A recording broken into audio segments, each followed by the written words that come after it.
How's it going, guys? Welcome to a brand new video. First and foremost, sorry I haven't really been too active on the channel lately. I did get a new job and I changed residences. I'm hoping to be on a more regular uploading schedule by October, but maybe I'll release one or two more episodes in September here. I have been playing pretty consistently over the past few months. I just haven't really had time to sit down and edit any videos. This video took me about 7 hours to edit. There's 65 voice clips, a bunch of audio and video tracks. It just takes me a long time. I don't want to upload anything that's not of high quality. Speaking of high quality, in the last video, all that pretty much happened was we got the Blade of Salador, so I uploaded a quick little 10-minute video on that one. This video contains more than 100 hours of gameplay, so if you managed to make it to the end, please leave a like and subscribe if you want to be uploaded when the next video drops. So without further ado, sit back, relax, and enjoy. We got a good one for you. Alright, so here we are, boys. Here we are with the Blade of Salador. It's a brand new day. It's a brand new... I can't even I can't even believe this, man. Like, this is such a massive upgrade. Look at this. It goes from 67 strength bonus to 90. That is like... That's 23 strength bonus, so that's like approximately 8 max hits that we just got. We just skipped the Abyssal Whip grind. That's just like... God damn, dude. Oh my god. Peace out to this guy. I mean, it's nice knowing you D-skim. So let's take a look at our stats here. We got 8 crystal armor seeds. Completions was 283, and we did die 97 times. That means we had a 75% completion rate, which is not bad at all. We started with like a 30% completion rate, so we definitely managed to recover a lot of that. And we did do a couple normal gauntlets too. Doesn't really matter too much. I think we did actually get an armor seed from those, which isn't included on this loot tab here, because that was a while ago. We did get 14 elite clues, and we did manage to complete 10 of those, which is more than I would have thought we would have been able to complete, so I'm pretty happy about that. So all in all, I mean, we did come here for the GP per hour, which is like 800k to 900k an hour. So we spent about 56 hours here and got about 50 mil out of it. And we just so happened to get the Blade of Salador too, which is like a major bonus on top of that. So while we were doing the Corrupted Gauntlet, we were just doing passive birdhouse runs to turn all of our unfinished Toadflax potions into Sardiamond Brews. Looks like we got a little bit more than 1,000 Sardiamond Brews out of that. So we're just finishing this up coincidentally at the exact same time as the Corrupted Gauntlet grind. That's how you know it was meant to be. Just gonna leave these 4 nests here on the ground for the GE noobs to come swarm. And now we are finally going to work on our buyable skills. We're going to get 82 construction so we can boost for like a max POH setup. We're going to get 90 smithing so we can finish all the elite diaries, as well as be able to smith the runite limbs whenever we need to, so we don't have to take up space in the inventory with the rune crossbow. And, you know, 80 or 90 fletching, whatever we can get with the rest of our GP. This will come in handy for master clue steps, rune darts for the blowpipe, and just easy total levels. Oh man, I'm just editing the video right now. Here's 81 woodcutting, but we happened to somehow manage to lose a bunch of clips. In the last clip we were 80 construction, and now we're 82. So we've just been grinding this for about 20 hours or so. Almost level 83 even. And we did just get 1900 total. So managed to somehow lose those clips, but yeah, we're just training construction at this point. Decided to go for level 84 or 85, just so we can...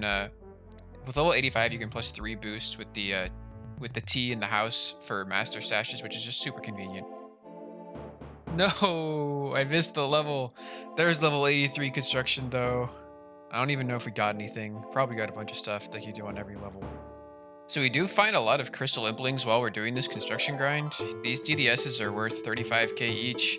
Just some crystal shards here. I just wanted to show you a couple of them, just because I find a lot of these things, so I'm pretty happy we got 90 Hunter out of the way so we could go ahead and barehanded catch these. Here we are with an easy clue nest. Ooh, that's unique. Probably going to drop it, unfortunately, though. Oh, yeah. Level 82 woodcutting. Nothing special, but just a cool level to get. 84 construction is going to be coming up pretty soon. And boom, there it is, boys. 84 construction. I think we're going to go ahead and stop here. That means we can plus 6 boost for 90 construction, which is the level we need for the Ornate Rejuvenation Pool, and the Occult Altar, and probably some other stuff too.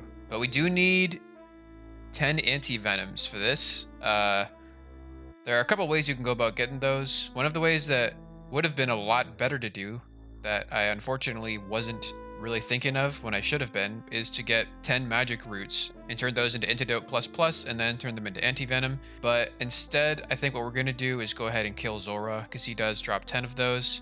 We do have 2 magic trees planted, which means we have 6 magic roots and we need 2 more magic seeds, and that's just going to take forever to get. This is going to be pretty quick, hopefully. It is a 1 in 25 drop, so it could take like 100 kills if we get really unlucky. I really don't think that's going to happen. But I mean, we're going to be using range only method since we don't have the trident, and we need to be on lunars for the Cure Me spell. So the only way to find out is to see for ourselves. Before we actually get the antidote plus pluses though, we do want to do a little bit of housekeeping. We've got 1,000 crystal shards here. I'm probably going to end up dropping most of them. I'm going to be making divine magic potions, but also I'm just going to put the rest of these shards that can fit in this crystal bow in there. If you make your own crystal bow, you can fill it with 20,000 shards. Otherwise, I think it's like 1,500 shards, so that's like 27 hours worth of constant crystal bow firing, in case we ever decide to do some stuff with the crystal bow. So next we're just going to clear up our battle staves, which we got from Corrupted Gauntlet. The way we're going to do that, which I think we discovered in episode 14 or so, is just convert them into fire battle staves. Using this method here, just buy out all the shop stuff, teleport to Falador, convert them into molten glass, run over to the bank so we can unnote the battle staves on the bank, and then just convert them into fire battle staves. You can also like 3-tick this if you just like do it like this. I don't really know if it's 3-ticking. Looks like 4-ticking, but normally it takes like 6 or 7 ticks. So this speeds it up quite a bit. And then we attach them as we walk back to buy more materials. And emphasis on the walk to buy back more materials, because if you can, I mean, you could run all the way back there and then just stand there and alch these, or you can walk while you restore your energy and alch them. And it works out pretty nice. Once you finish alching them, you're ready to rinse and repeat, and it's perfect because we have 20 inventory spaces and we need 20 materials. Works out to around 600k an hour, so it's definitely worth it. So to continue on with the housekeeping, we're just going to pull a couple items out of Hispori, which we want to sell. Those items that we got from the Corrupted Gauntlet, namely just the gems and the arrows and the runes. So we're going to sell all of our cosmic runes to Ali Morrison, just only about 100k GP or so. We're going to sell all of our rune arrows and adamant arrows to the shop in Prifddinas. Shout out to Fixed Mode for making this way easier. And then we're going to sell all of our gems to the gem shop in Prifddinas. Gonna get a couple 100,000 crafting XP doing this as well, which is nice. Alright, so it looks like we got about 1.7 mil from all those stuff that we just sold, so that's pretty cool. Next, we're going to make divine magic potions. You're probably thinking, divine magic potions? What the hell is that for? Well, valued viewer, let me tell you, Barrage Slayer is extremely good. You get a lot of XP, both in Slayer and magic. But I'm only like level 84 magic, which means I can't do Barrage Slayer. With these divine magic potions, each one will give 20 minutes of a +4 boost, which means I could boost to level 86 magic for Smoke Barrage, and then use that up to level 90 magic to boost for Ice Barrage. Looks like we have about 5,000 minutes worth of boost, which comes out to just around 100 hours, which is definitely more than enough to get us to level 94 magic for Ice Barrage Slayer. I have not heard of anyone ever doing this, but that is the beauty of UIM. You get to choose your own journey, man. Be your own boss. Do whatever the hell you want. And as for the rest of these crystal shards, I think I'm just going to be dropping them. I don't know what I would even do with them. I think you can just like spam craft like a crystal bow over and over again to get a bunch of XP, but I'm just going to drop them. It's about 4 mil of shards, so I bid thee farewell. So those of you who are familiar with playing Iron Man mode yourself, you'll probably understand this sort of thing that I'm about to explain.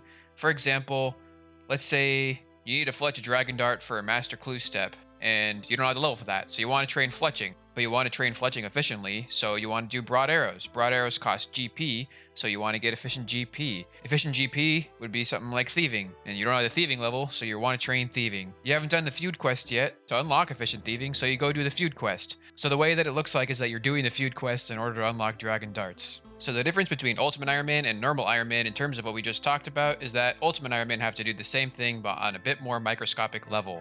We want to kill Zora in order to get those antidote pluses, but I also want to be able to bag some of the loot we get from Zora. So in order to do that, I want to clear up some of the stuff that we have that's taking up space, and one thing that's taking up a lot of space is smithing materials. We've got runite ore, runite bars, adamant bars, coal, and onyx bolt tips. Now I'm only 81 smithing, and in order to efficiently process adamant ore, you need 88 smithing to make adamant plate bodies. You need 88 smithing for runite bolts in order to turn them into onyx bolts, so we can alch the onyx bolts for 9k each instead of the onyx bolt tips for 600 GP each. And we also want to get 90 smithing for the RD Elite Diary, as well as just being able to have the runite crossbow, so it doesn't have to take up space in the inventory. So, in order to get 10 antidote pluses from Zulrah, I'm going to go grind 81 to 90 smithing. We got 30 mil here. Should be around 26 mil if we buy out all of the gold per world at Blast Furnace, and it could be as low as 15 mil if we do only 1 to 2 inventories per world. Obviously, there's a balancing act because 1 to 2 inventories per world is much less XP an hour, so we'll see how much GP we end up spending. The method here is a bit tedious. I mean, it's sort of pretty intuitive, but at the same time, it's pretty click intensive for a UIM, mostly just because you have to drop every single gold bar that you make. We need about 3 million XP here, and that's about 50,000 gold bars, so it should take about 20 hours or so. We could do it in as low as 10 hours if we got 300k XP an hour if we were doing it like tick perfect, but I'm not really expecting to get those rates. 20 hours is much more reasonable. So let's get to it. Coming in with the first level here, 82 smithing, pretty cool to see. Adamant kite shields, not bad at all. We are getting around 180k XP an hour for the first 45 minutes. Pretty good. Next level coming in here, getting level 83 smithing. Spent about 3 mil so far. And there is level 84 smithing, boys. These levels are kind of taking a while for me, but for you, it's just like boom, boom, boom. Speaking of which, level 85 smithing. That's a pretty massive unlock. That's runite ore, as well as, attaching sigils to blessed spirit shields. Cool. That's pretty awesome, actually. And here we are hitting 1 mil XP gained at 170k XP per hour. I'm pretty happy with those rates. So it looks like we've spent 7 mil on 1 million XP, which means we're doing approximately 7 GP per XP, which is just about 2 to 3 inventories of gold ore per world, which is fine. At this rate, we'll be spending 21 mil on the total 3 mil XP that we need, and it should be taking about 16 hours in total. I'm not sure what happened to level 86 and 87, but there's level 88 smithing as well. 2 million XP completed over the last 24 hours. 1 mil to go. Level 89 smithing. That is rune short swords, I believe. Yeah. Those are actually, if you're looking to extract GP from runite bars, those are the best way to do that. They give like over 12k GP per runite bar when you alch the rune short sword. So we'll definitely be using that a lot when we get runite bars from PVM drops and Slayer drops and such. Also, I just want to give a quick shout out to Bitcoin here. Just smashing 10,000 and 11,000 in one day. It's up 17%. I hold a little bit of Bitcoin, so definitely happy to see that. It's sort of funny. I mean, like, the activity I'm doing in the game right now is I'm straight up printing gold bars, and then I'm just like dropping them on the ground. One might say it's sort of an allegory for the Federal Reserve and how they just print money and then drop it off to central banks. I mean, that's part of the reason why Bitcoin would foreseeably go up so much. When the Federal Reserve prints $3 trillion as a stimulus package in order to save the economy from a bust, the value of the dollar goes down, which means equities go up. That's one of the reasons why the stock market has gone up so much recently. We are in the midst of a global pandemic, and the stock market is at all-time highs. The stock market has never been higher. I'm just afraid of holding cash. I mean, due to inflation, cash loses 2% of its value every year as a target, sometimes more, sometimes less. And I don't really see why we need to pay taxes to the government when they can just print money. If they can print money to support government programs, what do they need to take money from the people for? I could definitely understand taxation, and in fact, I would advocate for it if it was for a currency that was backed by some sort of commodity like gold or silver. Back when the dollar was backed by gold, you couldn't just print money. You had to have gold first to back it up. So I'm always sort of surprised they'll manage to live to be 26 without ever hearing about the Bretton Woods Act. And most people I talk to have never heard of it either. But in 1944, all currencies in the world became backed by the US dollar and not by anything else. At the time in 1944, the US dollar was backed by gold. This is fine, it's just a much more convenient method of operation. But the Nixon Shock in 1971, when President Nixon took the US dollar off the gold standard, which was publicized at the time as being a temporary measure, cough cough, effectively made it so the US dollar, the global reserve currency, was not backed by anything. It became a free floating fiat currency, deriving value not by anything empirical, but by decree. The only thing that the dollar is backed by at this point is trust. Do you trust the government? Look at 2008. Do you trust the Federal Reserve? Look at 2008 once more. Do you know the Federal Reserve is not actually a government agency, even though it has the name Federal Reserve in it? It's a corporation founded by the richest bankers in the world, JP Morgan, Rockefeller, in 1913 on Jekyll Island in Georgia. It's a corporation with shares. Shareholders get 6% annual interest. If you got $1 billion, you're earning $60 million a year for doing nothing. You're earning $60 million a year for inflating the US dollar, stealing from the poor, and giving it to yourself to make yourself richer. You know, Joe Sixpack, who's living paycheck to paycheck, has all of his net worth in cash. He can't afford a mortgage, so he's having to pay rent, which is just another leak in the hole of the ship of opportunity. He can't afford any stocks or commodities, and so he's forced to pay the 2% inflation tax every year. Poor just getting poorer. This is why things like Robinhood made such a huge impact on the world. It gave the average retail investor the ability to exit the current Federal Reserve monetary Ponzi scheme. And you know, I really think, truly, I really truly think that Bitcoin is the answer. And the market has decided this too. The current value of all the Bitcoins in the world is over $150 billion. It's got over a 10-year track record of trust, and it's never been hacked once. Centralized entities that facilitate transactions of Bitcoin have been hacked, sure. Banks have been hacked too. But Bitcoin itself, the Bitcoin protocol, the Bitcoin blockchain has never been hacked. And for anyone who's interested in trying to hack it, there's a $150 billion honeypot at the end of the line. But one of the most beautiful parts about this whole thing is that the act of hacking the network itself compromises the security of the network, which is where the value of the Bitcoin derives from. So there is a built-in incentive not to hack the network. And anyone who wants to destroy the Bitcoin network, all they have to do is hack it. But it's effectively impossible. It's cryptographically secure, which is where you get the term crypto. I just want to mention that because a lot of people think that the word crypto is scary. It's not. It just means cryptographically secure. These are just the sorts of things that I think about while I'm draining Blast Furnace tier, so I thought I'd share it with you guys. Definitely comment below if you have anything to add or respond to. I'm always interested in refining my perspective. And to be able to share it with you guys is a pretty cool thing that this platform allows. So with all that, it seems as if our gold printing level is now level 90. Oh, that is a good looking level, man. That honestly wasn't too bad. I kind of enjoyed that. Really fast XP rates, Dragonfire Shield, Rune Hasta, Dragon Plate Bodies, all kinds of cool stuff. Rune Spears, pretty sure that's like every Elite Diary in the game. So yeah, we spent about 20 mil and we got 3 million XP, which means we were getting approximately 6.7 GP per XP on that, which is totally fine with me. It's been a while since we've done a tier of the Gothics. Let's get this sweet, juicy... oh god. Fire making XP, I guess. Because, god damn it, dude. Well, maybe we should train some fire making. I don't know. But yeah, now we can start making our smithing materials, finally, into efficient smithing products. We're going to be making these rune bars into rune swords. Like I mentioned just a little bit ago, the rune sword is the best GP per rune bar, just over 12k per rune bar. We'll make a few of these rune bars into runite bolts just so we can get all of our onyx bolt tips into onyx bolts, so we can alch those for 9k each. And we're going to make adamant plate bodies as well as adamant bolts, because we do have a lot of diamonds that we can make into diamond bolts for Zora in the future, and just bossing as we see fit. So before we can actually make these runite bolts and onyx bolts, we need to train our fletching up. And since we're going to be getting up to level 80 fletching, we can go ahead and alch this magic short bow, which has been sitting in the inventory for months at this point. So that's a permanent spot cleared up. We can get it and the rune crossbow back whenever we want. Feels good, man. So the most efficient way to get fletching XP on a UIM is to buy out these arrow shafts from the Ranging Guild shop, turn them into headless arrows, and then buy broad arrow packs and turn them into broad arrows. These do get a little bit pricey at 6 GP per shaft. We're going to be buying like 100k of them, so it's like 600k just in arrow shafts, which is fine. It's a lot faster than having to make them yourself, but it is going to be a lot of world hopping, and it looks like there's only 500 per world. So hopefully we can even get 100k of them. Oh man.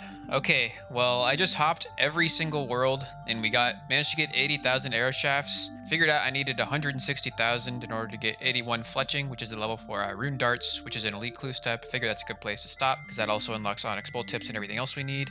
I calculated that If it responds one arrow shaft per minute and it's a stock of 1,000 per world, that's like 17 hours per full restock. So I'm gonna go buy the feathers and the broad arrow tips and just get to fletching those in the meantime while we wait for those to restock. Hey, there's 68 fletching, first level of the grind. Just making these diamond bolts. Uh, don't know where I'm gonna use those yet, but they're pretty good. Just flexing the Blade of Salador and the Rune Crafting Cape and the Iron Man armor at the GE. Please subscribe. Alright, so we finished our Diamond Bolts E. Those are just going to be super useful to use in the future. And this is pretty much going to decimate the cash stack, but if we did our calculations correctly, we should get enough for level 80 fletching. Yeah, we actually got 3 mil left, so that's kind of a nice thing to see. Got a little bit of extra GP in case we need to use it somewhere. That's kind of nice also because I don't want to have to use I don't want to have to sell any of these blood runes. I want to hold on to as many as possible. So we hopped the entire world list again and managed to get exactly the right amount of arrow shafts that we need for 150,000 broad arrows. Really nice. It's pretty convenient actually that the 283 KC at the gauntlet got us exactly the right amount that we need for 90 smithing, 80 fletching, and 84 construction. Couldn't have asked for a better time to get the Blade of Salador. 28 KC at Asbori, no bucket yet. Will that change? And there is level 69 Fletching. We are just going to be AFKing pest control while fletching, because that's how you do it on a UIM usually. Oh, what? There's level 91 strength. I did not even notice that that was coming, but hey, that's also 103 combat. We are getting up there, boys. Um, About to hit level 70 fletching pretty soon. Also, sort of getting to the end of the headless arrow portion of this fletching.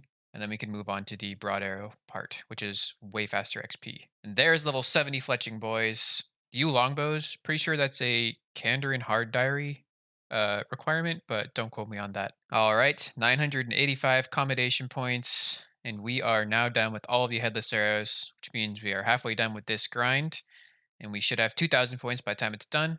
Can't make these Onyx bolts yet because we need 73 fletching, but that should be coming in pretty quick because making broad arrows is like 400k XP an hour, so we'll get to doing that.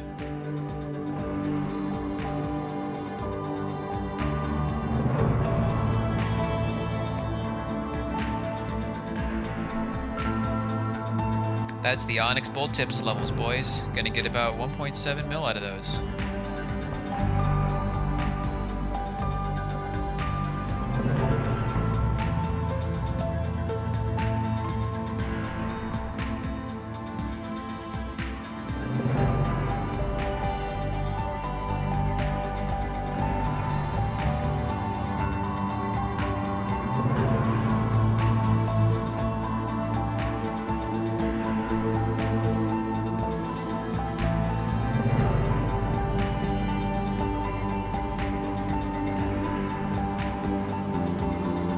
Oh, there it is, level 81 fletching, the final level of the grind for rune darts. Those will be great in the blowpipe if we ever decide to go to Chambers of Zarek.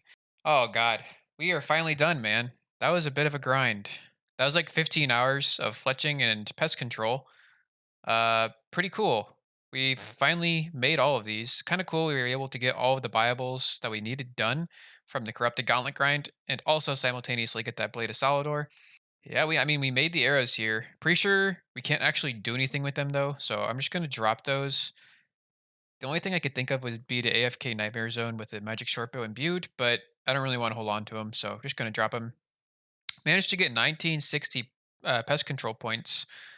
I think I'm gonna end up using these on prayer because that's like prayer's kind of hard to train on a UAM.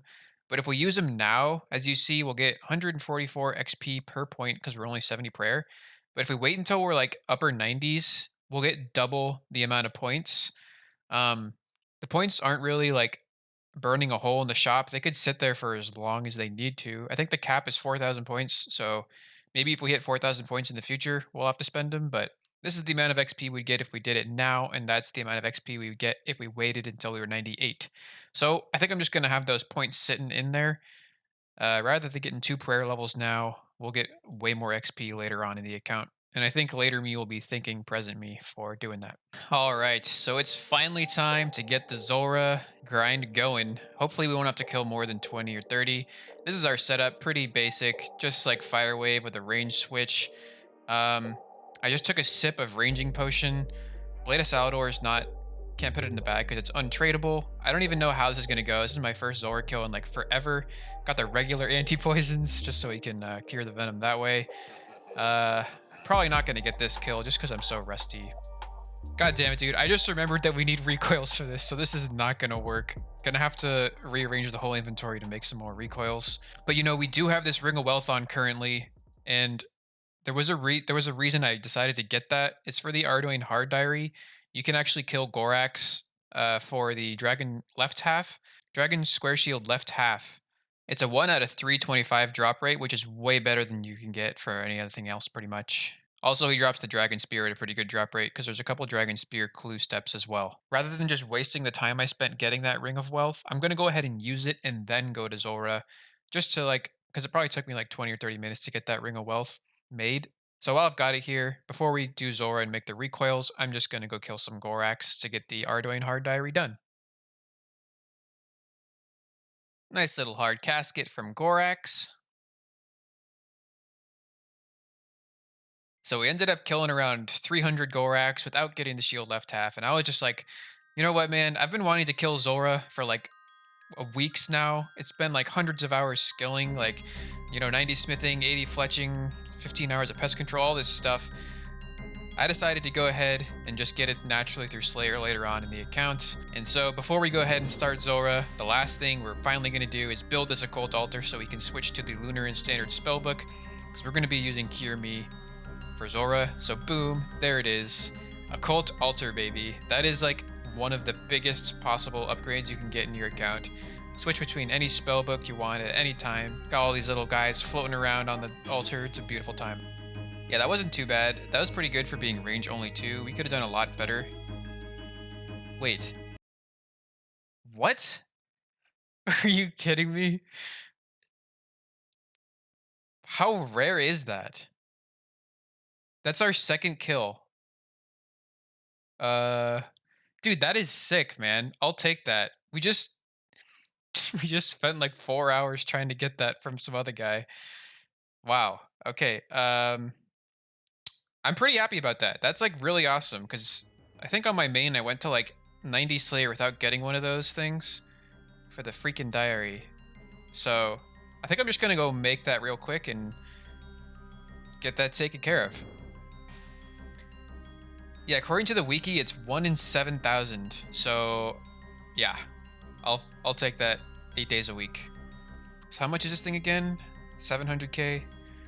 750k. Yeah, that's totally fine. I mean, it's a big hit to the cash deck, but definitely gonna survive.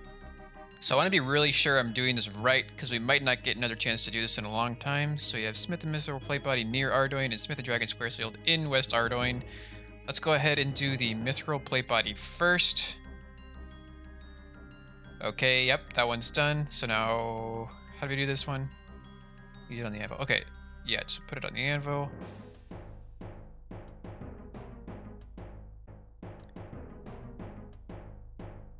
Ooh, all right.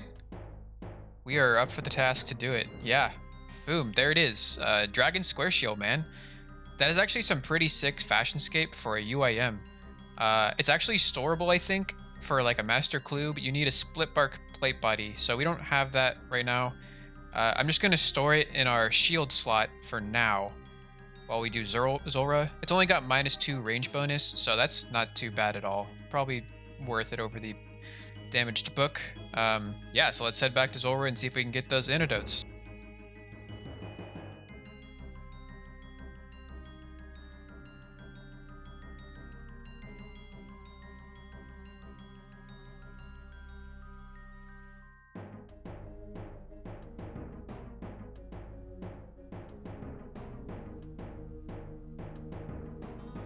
So there's 10 KC, still no antidotes. Hopefully we don't go that dry. It's kind of like takes a while between every kill. We have to go make 2 new recoils just in case one doesn't last us the whole kill, because these are like 8-minute kills, man. These are not These are not quick kills. We're doing range only. And we just safe spot every time he's in the mage form because we don't really have that much space for food. We can kill him consistently. Like 80% of the time we kill him. But I really don't want to be doing this for too long because it's pretty inefficient. So I'll just be showing you guys every 5 or 10 kills from now on, or if we get something cool. Oh God, please, man. Please. Oh, dude. That's 20 KC. It's a 1 in 13 drop rate. So we're a bit over the drop rate right now. We're getting like 3 kills an hour, 2-3 kills an hour. It takes forever to gear in between each one. I don't really like this too much. We have to switch to the standard spellbook, go get gold ore, go get the sapphires, make them into recoils, enchant them, switch back to lunar spellbook, go buy an inventory of food, unnote the prayer potions, unnote the ranging potion, sip of the ranging potion, go back to the house, replace the food. It's like, man, I don't know, dude. I'm ready for this to be done. This account just isn't ready for Zulrah yet. Here we are at 26 KC, twice the drop rate. No antidotes in sight. Oh, yes, dude. Oh my God. That was like so painful. Oh my God, dude. Yes, man. All right. That was like 10 hours of Zulrah, dude. We dropped like pretty much all the loot that we got in 30 kills. Because, I mean, I didn't think I was going to be here for that long. I was like, why would I even keep it? Probably would have had like 5,000 Zulrah skills, but there's the antidotes, man. That's what we're here for. That's all we needed. We can finally leave. Jesus. There it is, the +5 Herblore boost, so we can now make these into anti-venoms. Hopefully the boost will last all the way until we run all the way to the bank over here so we can unnote them. Oh, there we go, man. We are so close. I can taste it. Here it is, boys, the moment of truth. Perhaps one of the biggest upgrades you can get on an account in terms of the POH and just in general. This has been the goal for the account for as long as I can remember. This allows us to do basically anything we want to do with just utter efficiency, and we managed to do it on a UIM without trading or banking. Boom. Ornate rejuvenation pool unlocked, man. Oh God. Oh man. That is beautiful. That is like the most beautiful thing I've ever seen. I love this. I love it. I just love this. We got the Blade of Salador, the Rune Crafting Cape, Dragon Square Shield, Ornate Rejuvenation Pool, Occult Altar. Dude, this is an ultimate Iron Man, boys. We can't even trade. We can't even bank. 66 Slayer. We're gonna use this pool like so much. Even when I'm like missing like 5 Ren energy, I teleport home and use this pool. This is the beginning of a new era. So if you made it to the end, definitely leave a like and subscribe if you want to be notified when the next video drops. And as always, boys, take care. I love you. Stay safe out there. Be the best you can be. Until next time. Bye.